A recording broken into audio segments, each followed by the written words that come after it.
Guys, நான் எதுக்கும் video போடுறேன். இதுக்கு வீடியோ போடாமல் இருக்கவே கூடாது. என்னோட அத்தை பேரன், ஓகேவா, என்னோட அப்பாவோட சொந்த அக்காவோட பேரன். அவர் வந்து 10th ரிசல்ட் நேற்று வந்திருக்கு. You know what is is mark? 497. அதுவே உட்காந்து அவன் அழுதுட்டு இருக்கான். லைக் அவன் 1 மார்க் தான் போகணும்னு எதிர்பார்த்தானா, ஆனால் 2 மார்க் போயிடுச்சு சொல்லிட்டு ரொம்ப அழுதுட்டு இருக்கான். Bro is crying because of success. ஏன்னா எனக்கு ரொம்ப ரொம்ப ரொம்ப பெருமையாக இருக்குது. இதில் என்ன பெருமைனா எனக்கு தெரில, எனக்கு ரொம்ப பெருமையாக இருக்குது.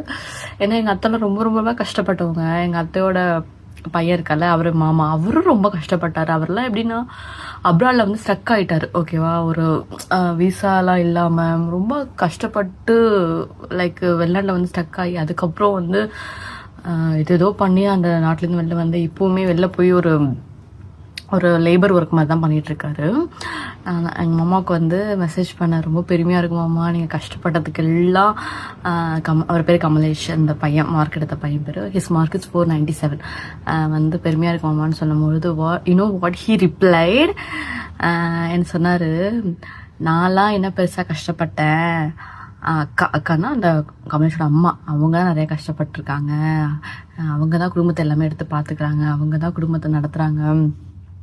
நான்லாம் அவங்க கஷ்டம் முன்னாடி என் கஷ்டம்லாம் ஒன்றுமே இல்லை, இவ்வளோ பெருமையும் அவங்கள தான் போய் சேரும்னு எங்கள் மாமா சொல்கிறார். வேறு லெவலில். I love that family guys, I love that family. எங்கள் அத்தைனா எனக்கு அவ்வளோ பிடிக்கும். எங்கள் அத்தை இன்னைக்கு இல்லை, மேபி அவங்க மேலேருந்து பார்த்துட்ருப்பாங்க. யூனோ